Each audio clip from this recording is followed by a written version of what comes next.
Génesis capítulo 6, versículos del 10 al 22, nos dice la Escritura que engendró Noé 3 hijos, a Sem, a Cam y a Jafet. Y se corrompió la tierra delante de Dios, y estaba la tierra llena de violencia. Y miró Dios la tierra, y aquí que estaba corrompida, porque toda carne había corrompido su camino sobre la tierra. Dijo pues Dios a Noé: he decidido el fin de todo ser, porque la tierra está llena de violencia a causa de ellos, y he aquí que yo los destruiré con la tierra. Hazte un arca de madera de gofer, harás aposentos en el arca, y la calafatearás con brea por dentro y por fuera. Y de esta manera la harás: de 300 codos de longitud del arca, de 50 codos su anchura y de 30 codos su altura. Una ventana harás al arca, y la acabarás a 1 codo de elevación por la parte de arriba, y pondrás la puerta del arca a su lado, y la harás piso bajo, segundo y tercero. Y aquí que yo traigo un diluvio de agua sobre la tierra para destruir toda carne en que haya espíritu de vida debajo del cielo. Todo lo que hay en la tierra morirá. Mas estableceré mi pacto contigo y entrarás en el arca tú, tus hijos, tu mujer y las mujeres de tus hijos contigo. Y de todo lo que vive, de toda carne, 2 de cada especie meterás en el arca para que tengan vida contigo. Macho y hembra serán.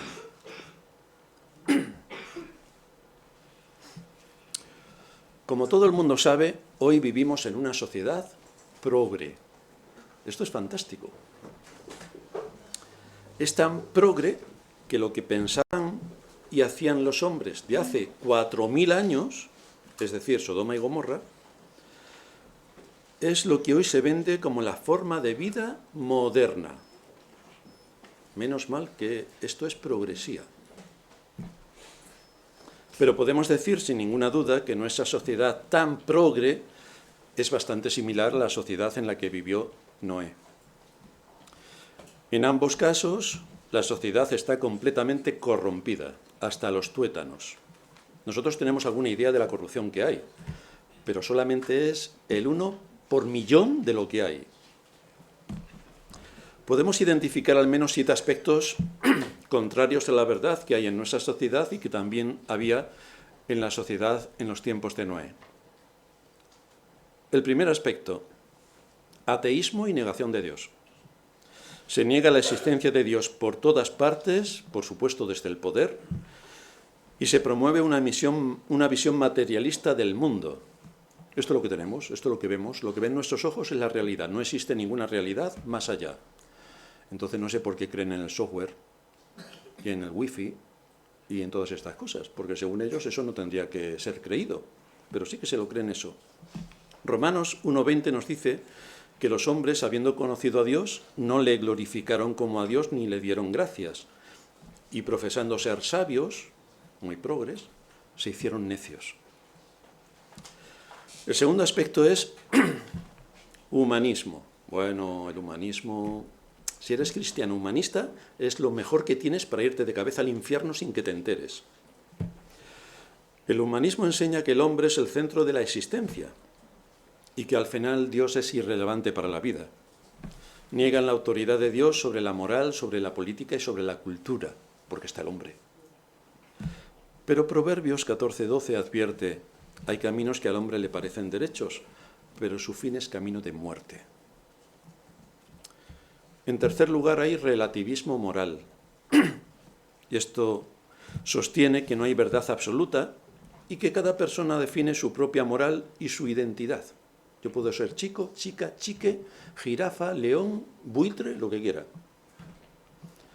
Yo estoy investigando a ver si alguno de estos engendros no paga impuestos, y yo me hago rápidamente de estos que no pagan impuestos. Pero no, hasta los buitres pagan impuestos. Con esto lo que se hace es que se niega la ley de Dios como el modelo moral universal. Se niega la ley de Dios. Así que entramos en una degradación moral absoluta, como en tiempos de Sodoma y Gomorra, igual. Pero Isaías 5:20 dice: ay de los que a lo malo dicen bueno y a lo bueno malo. En cuarto lugar, el evolucionismo, que es filosofía especulativa, pero ellos lo presentan como ciencia. Atribuyen la creación del universo y de la vida al azar. Todo surgió por azar. Yo no sé si alguna vez os habéis puesto en casa para hacer un trabajo metódico. Habéis cogido el taladro, los tornillos, la caja de herramientas, todo el material que necesitabais. Y cuando os ponéis a hacer algo, todo sale al revés. Y eso que teníais todo preparado, pero nada sale bien. Pues en la creación del universo y de la vida, todo por azar ha salido perfecto. Esto sí que es un milagro. Pero no ha sido de Dios según ellos, es el azar.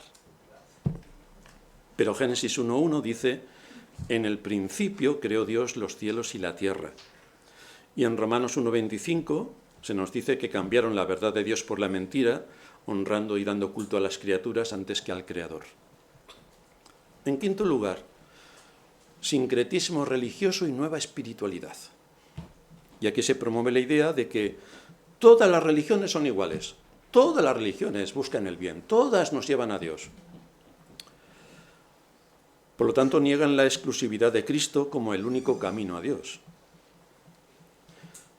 Pero Hechos 4.12 nos dice que en ningún otro hay salvación, porque no hay ningún otro nombre debajo del cielo dado a los hombres en que podamos ser salvos. Solo Cristo salva, nadie más. En sexto lugar tenemos el hedonismo y el materialismo, que enseñan que el placer y las posesiones materiales son el propósito de la vida, traducido a Román Paladino. Comamos y bebamos que mañana moriremos. Pero 1 de Juan 2.16 nos dice, nos advierte contra los deseos de la carne, los deseos de los ojos y la vanagloria de la vida, y todo lo que esto conlleva. Y en séptimo y último lugar, hay un rechazo de la autoridad de la Biblia. Muchas ideologías modernas, y es la opinión generalizada en nuestro mundo, desacreditan la Biblia por completo. Tiene un ataque brutal. No es la palabra inspirada de Dios. Es más, la desprecian absolutamente. Pero 2 de Timoteo 3.16 nos dice que toda la Escritura es inspirada por Dios y es útil para enseñar, para redarguir, para corregir, para instruir en justicia. Esto que tanto los progres hablan, la justicia. Pues la Biblia es la justicia, tiene la justicia, es la esencia de la justicia, pero la desprecian. Todas estas ideas tienen un mismo problema. Rechazan la soberanía de Dios y buscan colocar al hombre en el trono de Dios. Es el hombre.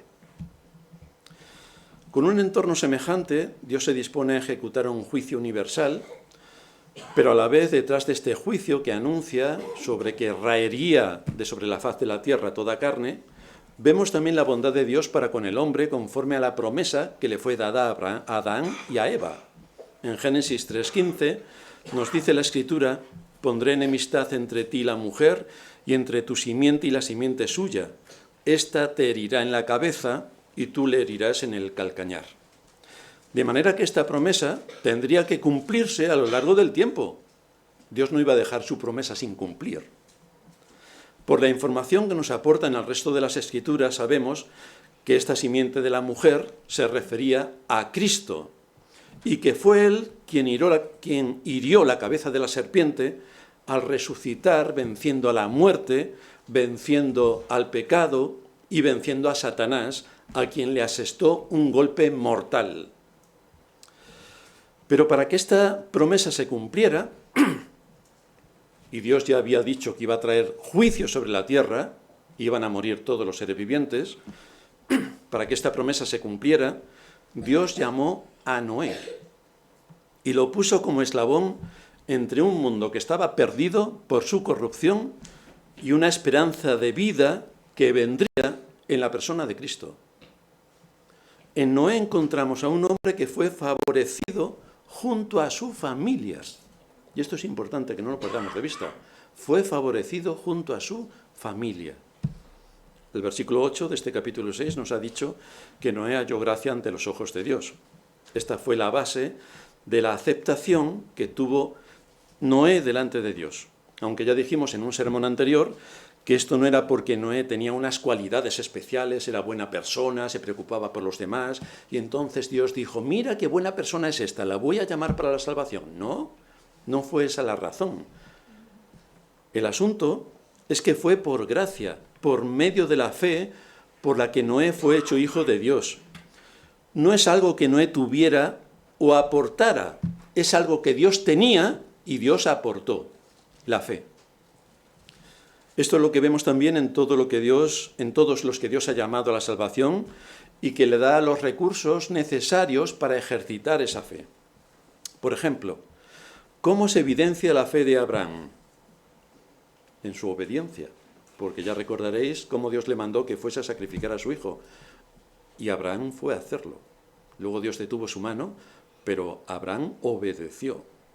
Pero también lo vemos como él enseñaría a sus hijos a andar bajo el temor de Dios, para traer sobre ellos sus misericordias. Y si nos vamos a Génesis 18, 17, se nos dice allí, Jehová dijo, ¿encubriré yo a Abraham lo que voy a hacer? Habiendo de ser Abraham una nación grande y fuerte, y habiendo de ser benditas en él todas las naciones de la tierra, porque yo sé que mandará a sus hijos y a su casa después de sí, que guarden el camino de Jehová, haciendo justicia y juicio, para que haga venir Jehová sobre Abraham lo que ha hablado acerca de él. Es decir, que de su simiente nacería el Cristo, que en su simiente serían benditas todas las naciones de la tierra. Y es así como debemos entender Proverbios 27. Camina en su integridad el justo, sus hijos son dichosos después de él. Así que tenemos una gran promesa para los padres que debe alentar nuestros esfuerzos en medio de los procesos de educación y formación de nuestros hijos, a fin de equiparlos con todos los recursos que necesitan para que no sean engañados por este mundo caído en el que vivimos, que es bastante atroz. Es por esta razón que se constata en este texto el impacto de la fe en Noé. Dice Génesis 6:22, y lo hizo así Noé, hizo conforme a todo lo que Dios le mandó, es decir, obedeció.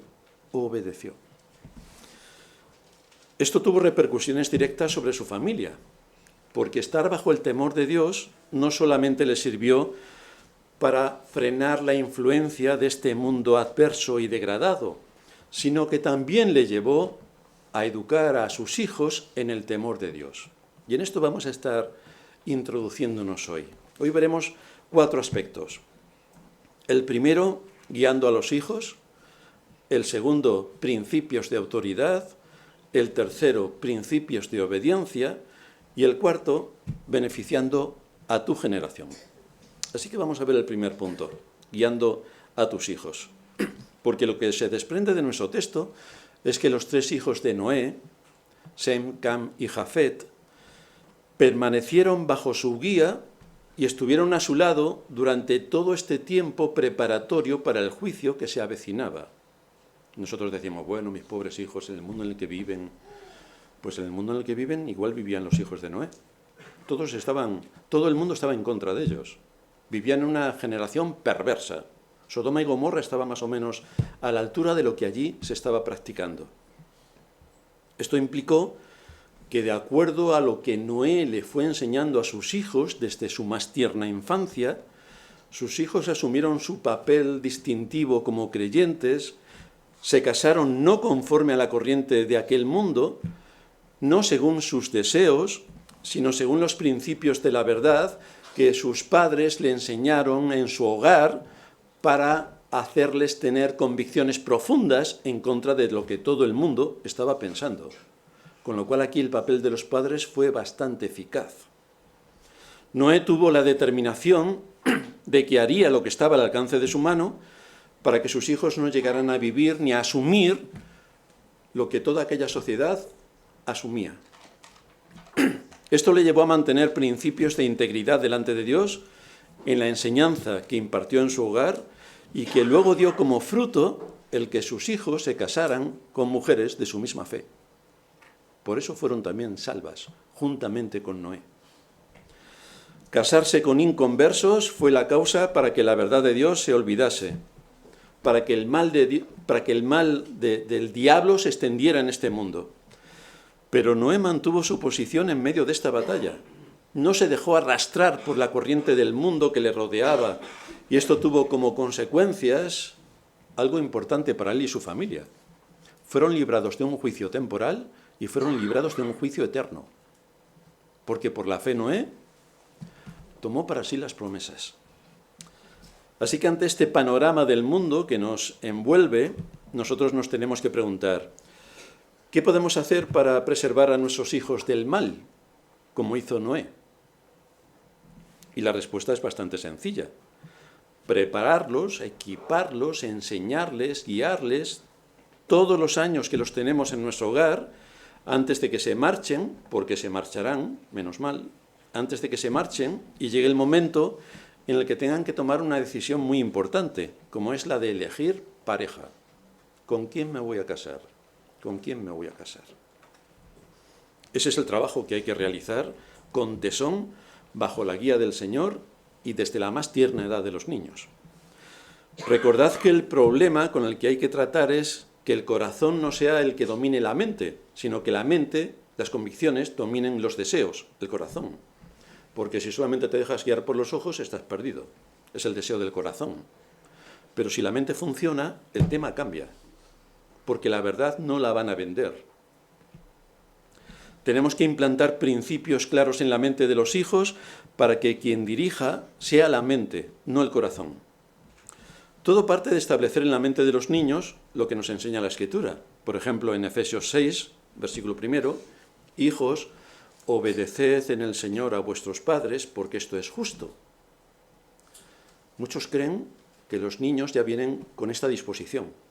Hombre, los que no tienen hijos, por supuesto, que asumen que es así. Llegan los niños a este mundo y te obedecen nada más hables tú. Están esperando a ver qué dices para obedecerte. Lo elemental que deben saber los hijos y que cada padre le debe enseñar es que hay una autoridad sobre ellos que parte de principios de justicia. Obedeced a vuestros padres porque esto es justo. Esto es justo. Las nuevas generaciones. Sí, la justicia, la justicia. Pues obedece a tu padre, que eso es justo. Eso es lo primero. Pero ellos no saben este tipo de cosas y además no lo aprenden solos. Hay que enseñarles y enseñarles y enseñarles, insistir 3.457.000 veces a ver si lo captan, para que desde su más tierna infancia lleguen a comprender su deber de sujetarse y someterse a la autoridad de los padres. Un hijo debe saber desde pequeño que lo que su padre le dice es exactamente lo que hay que hacer. Exactamente. Sin ninguna réplica por su parte, sin gruñir y sin que cuando se va alejando empiece y oyes allí un maullido de un gato. No, eso no se puede admitir. No se puede admitir. No se pueden admitir conductas irrespetuosas. Tiene que obedecer y tiene que hacerlo en silencio, no siendo un respondón. Pero esto hay que enseñárselo. Ya sabéis lo que hace la vara. Cultivar este carácter en los niños es muy pesado, todos lo sabéis por experiencia, pero es algo necesario para que el día de mañana puedan escuchar la voz de Dios sin excusas y sin justificaciones, porque quien no obedece a sus padres no obedecerá a Dios. Esta es la regla matemática. Quien no obedece a sus padres jamás obedecerá a Dios. Así que si en algo estimas el alma de tu hijo, más vale que le enseñes a obedecer a sus padres, porque entonces cuando Dios le hable, escuchará la voz de Dios. Esto nos lleva a nuestro segundo punto, los principios de autoridad.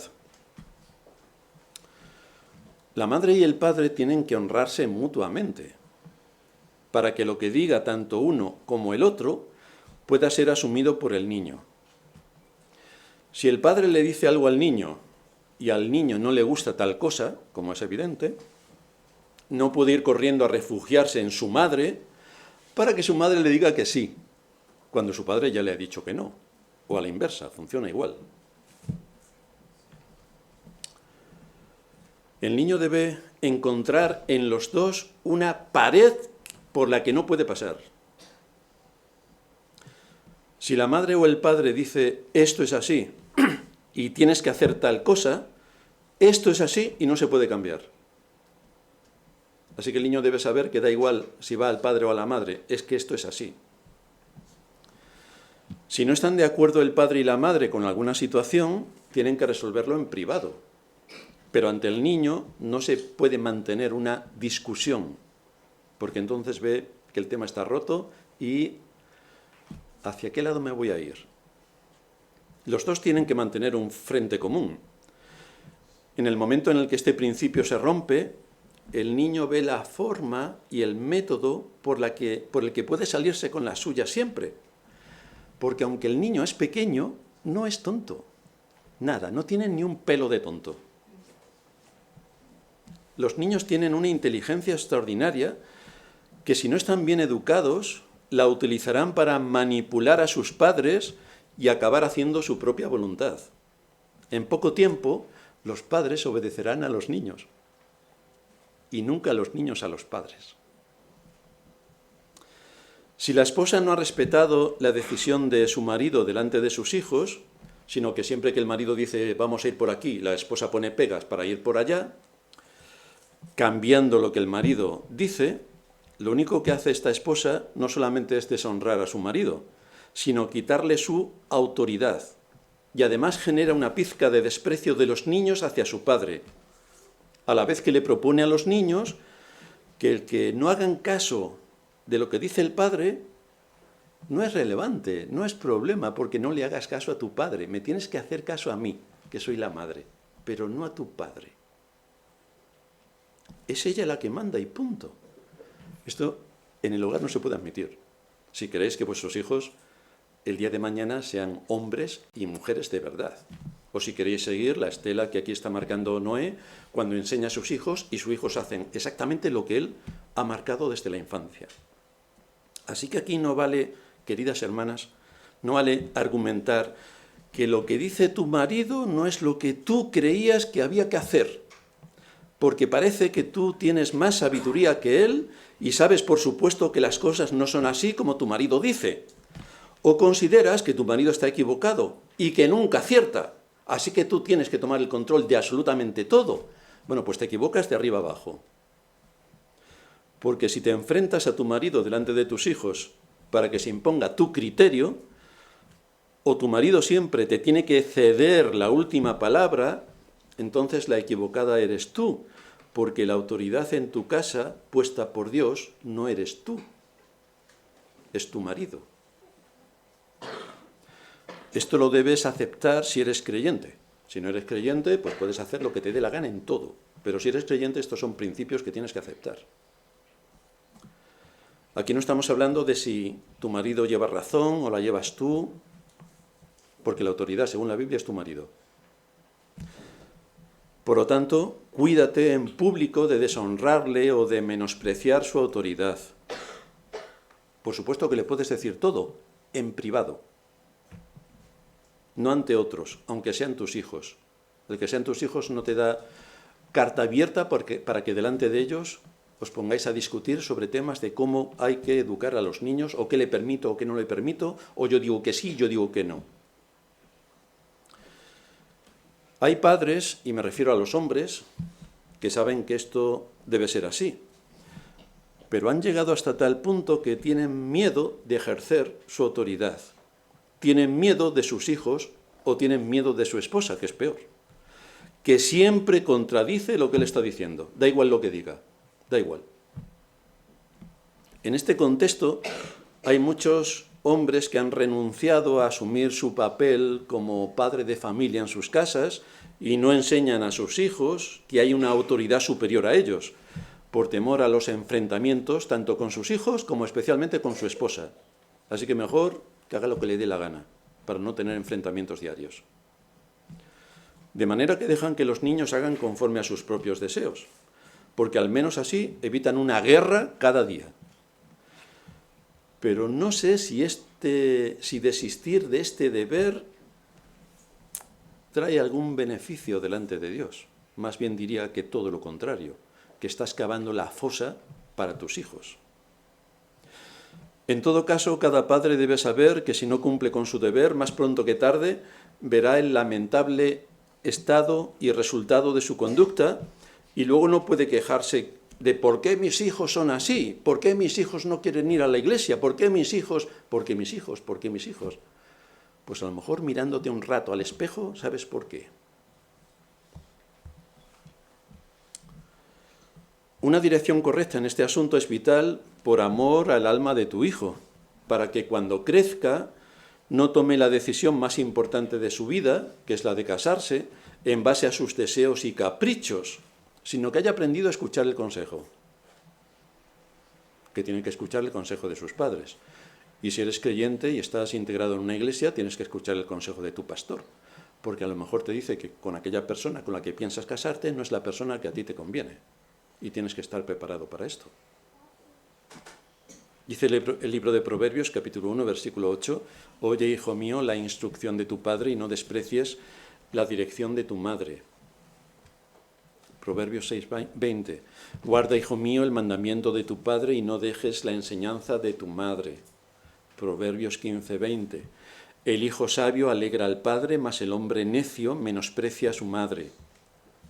Proverbios 29, 15, «La vara y la corrección dan sabiduría, mas el muchacho consentido avergonzará a su madre».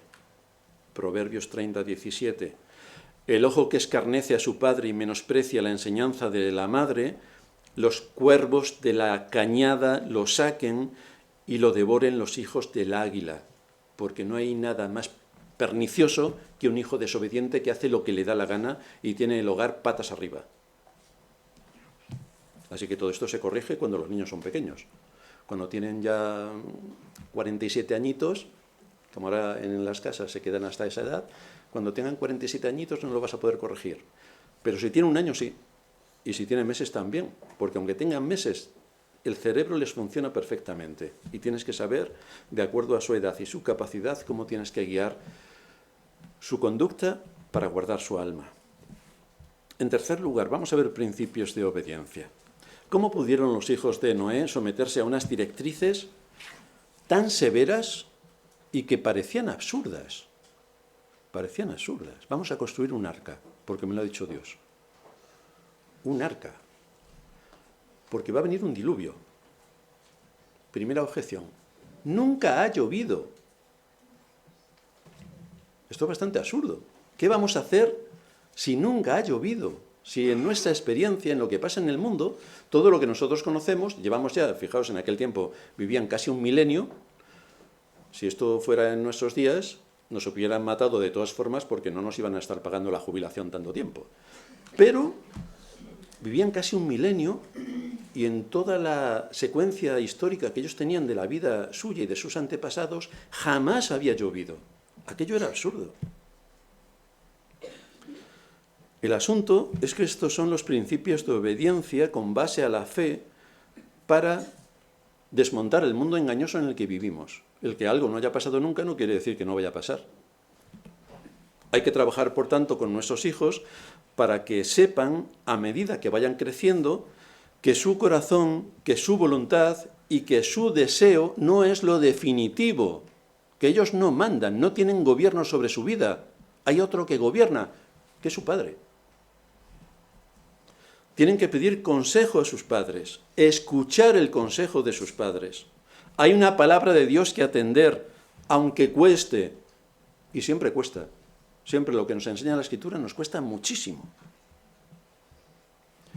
Dice Hebreos 12:11, es verdad que ninguna disciplina al presente parece ser causa de gozo, sino de tristeza, pero después da fruto apacible de justicia a los que en ella han sido ejercitados. Fruto apacible de justicia. Otra vez aparece la palabra, justicia. Obedecer a los padres es justo. El fruto que sale de ahí es conforme a la justicia. Noé instruyó a sus hijos, y ese debe ser el trabajo con nuestros hijos, porque Dios ha puesto esa responsabilidad en nuestras manos. Además, en nuestros días tenemos un agravante terrorífico que no tenían en aquella generación. Un agravante tal que deja las mentes de los niños y jóvenes completamente zombies. Son muertos vivientes. Y me refiero, también ocurre con algunos adultos, y me refiero al uso de las redes sociales y al abuso que se comete con los dispositivos móviles porque están creados precisamente para crear adicción. Eres adicto. Y con esto el cerebro se queda completamente fulminado, fundido por completo. La función básica que tiene, que es pensar, la anula. radicalmente. Cuando alguien no piensa, está más que dispuesto a ser manipulado por el poder como quiera, donde quiera, y creerse todos los cuentos que le cuenten. Y mira que cuentan cuentos, pues todos se lo creen. Pero si los niños y jóvenes y los adultos que están metidos ahí con las redes sociales y duermen con el teléfono debajo de la almohada, si no piensas, el enemigo de las almas toma el control total de esa persona y la somete a su antojo, la somete por completo. Es literalmente un esclavo. Él no se dará cuenta, o ella no se dará cuenta. Yo no soy un esclavo, yo solamente es que me entretengo con los dispositivos móviles y con las redes, pero yo no soy un esclavo. Cuando quiera lo dejo. Yo conocía a una persona que fumaba y decía, yo cuando quiera dejo de fumar. Lo que pasa es que no quiero, efectivamente. O sea, es que no, el que está metido en esta vorágine no puede dejarlo, porque es una adicción. Es una adicción igual que el alcohol o igual que las drogas. Ahora, ¿cuál es el resultado de aquel que es adicto al alcohol o a las drogas? ¿Cuál es el resultado? Pues el mismo que el que es adicto a este tipo de cosas, a las redes, el mismo. Al final el cerebro se atrofia, no funciona. El tiempo que se pierde con esto es brutal. Y el prepararse y equiparse para afrontar todos los engaños del mundo se reduce a cero. No podrán defenderse de los engaños. Todo lo que le cuenten se lo creerán. Vosotros poner el canal 1, el 2, el 3, el 4, el 27, todos te cuentan lo mismo.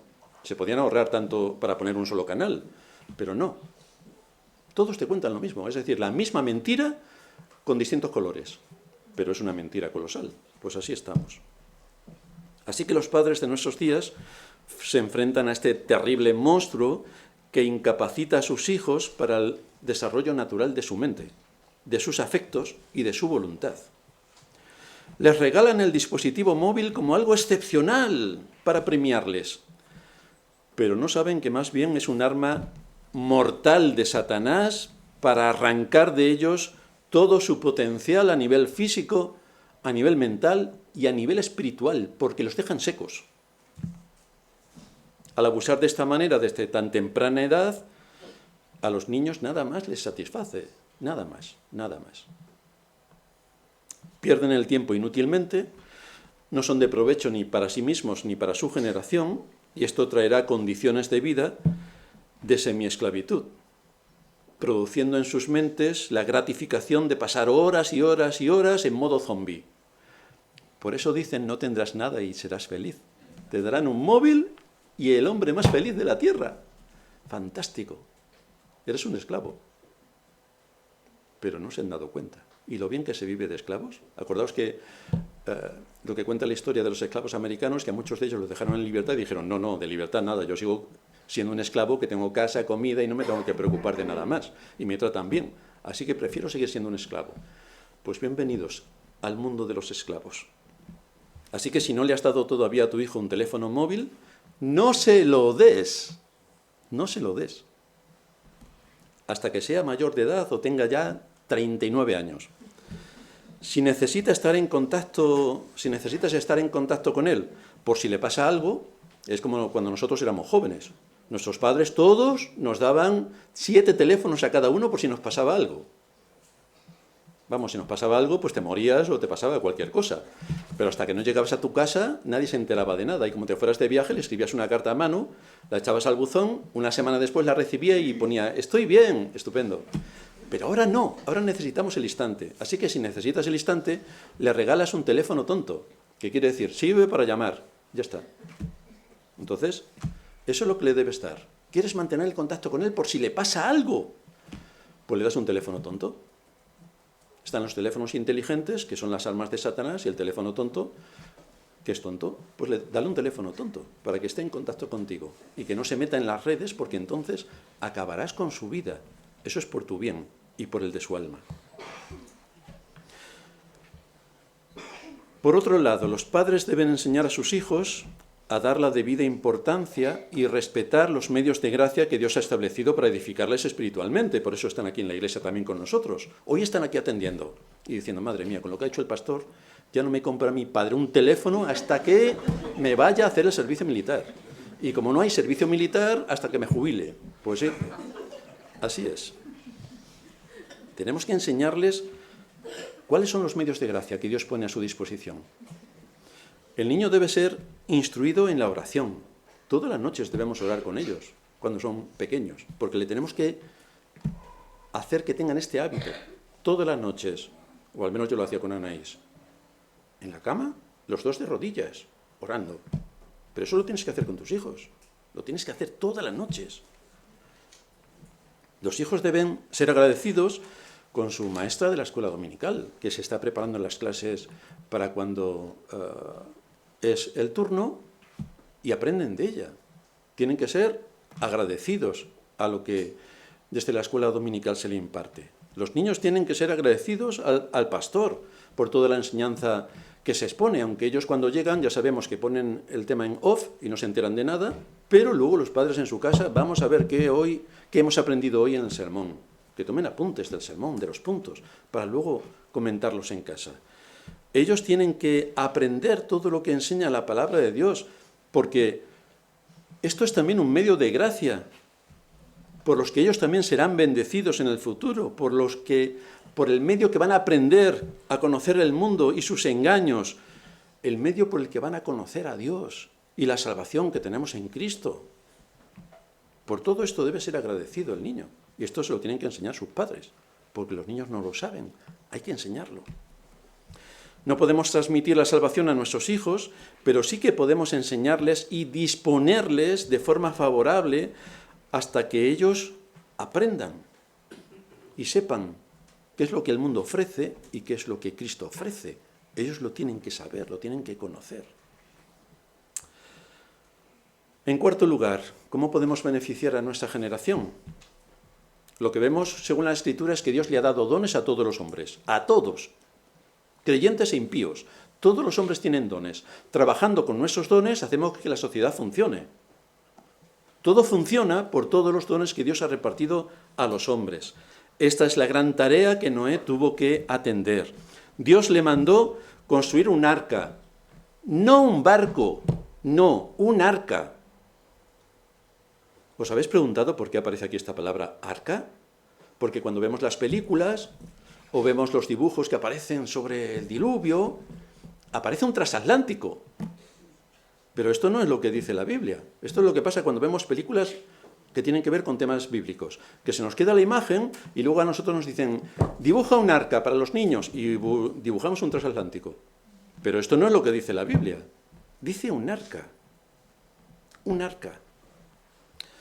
La misma palabra aparece en Éxodo 2:3, cuando Moisés nos dice el libro de Éxodo, capítulo 2, versículo 3, pero no pudiendo ocultarle más tiempo, tomó una arquilla. Nosotros en España utilizamos el diminutivo para decir que una cosa es pequeña. Está el arca y la arquilla es un arca, pero en pequeñito, por eso es diminutivo, se le pone lilla. Pero no podemos decir otros nombres con illa cuando la persona tiene 80 años, porque ya ha crecido. Se lo decimos cuando es pequeñita, tiene 5 años, 6 años, le decimos Antoñito, Juanita, pero cuando ya pasan de 10 o 12, ya no, el diminutivo lo quitamos. Así que en España el decir Juanilla no existe, porque es como si tuviera 10 años, y a lo mejor tiene más esa persona. Lo digo esto como instrucción gramatical. La arquilla, tomó una arquilla de juncos y la calafateó con asfalto y brea. Esto es lo que significa el término arca. Dios mandó a construir una gran caja flotante, no un barco, una gran caja flotante, porque Noé no necesitaba una nave para atravesar el océano e ir a un puerto remoto, no necesitaba navegar, necesitaba flotar. Y esto es lo que Dios le mandó que construyera. Lo asombroso de esta caja flotante, que más bien se parece a un ataúd, son las dimensiones que tenía. Largo 140 metros, ancho 23 metros y alto 14 metros, lo que es un edificio de 5 plantas. Este era el arca, un edificio de 5 plantas, aunque por el diseño que Dios le mostró a Noé, tenía tres plantas. pero en la altura que nosotros conocemos serían 5 plantas. Tenía que ser de un tipo específico de madera de gofer. Parece ser que pertenece a las maderas que son resistentes al agua y a la humedad. Y además la tenía que calafatear, es decir, impermeabilizar por dentro y por fuera. Fijaos, aquello era algo grandioso y el trabajo que requería era brutal. Pero fijaos, no tenía sierras mecánicas, no tenía camiones para el transporte, no tenía todo el tipo de instrumental que hoy tenemos para cortar un simple tronco, no tenía absolutamente nada de lo que nosotros tenemos hoy. Y tuvo que hacer este extraordinario trabajo, sin tener nada. Y lo hizo, y lo hizo. Dios podría haberle preservado del diluvio de otra manera, podría haberle evitado tanto trabajo, tanto sacrificio, tanto esfuerzo, tanto tiempo, pero quiso hacerlo por medio del arca, porque el arca era algo que él tenía que aportar para cubrir su necesidad del juicio que se avecinaba. Por eso nos dice Hebreos 11:7, por la fe Noé, cuando fue advertido por Dios acerca de cosas que aún no se veían, como era el juicio del diluvio, el agua que iba a caer, con temor preparó el arca en que su casa se salvase, y por esa fe condenó al mundo, y fue hecho heredero de la justicia que viene por la fe. Así que este fue un trabajo hecho bajo principios de obediencia y con temor por lo que se avecinaba. Noé creyó a Dios, asumió que esto es lo que iba a ocurrir, en contra de lo que todos en su época pensaban, especialmente, como decía, porque nunca había llovido, pero Noé se dispuso a llevar a cabo lo que Dios le había ordenado, porque esto, respecto a la fe, es vital. Es la fe la que nos lleva a creer que lo que Dios dice exactamente es así. No es como dice el mundo, ni sus cuentos. Y Dios es el Dios de verdad. Su palabra es verdad, así que bien haremos en atender lo que Él nos dice en su palabra.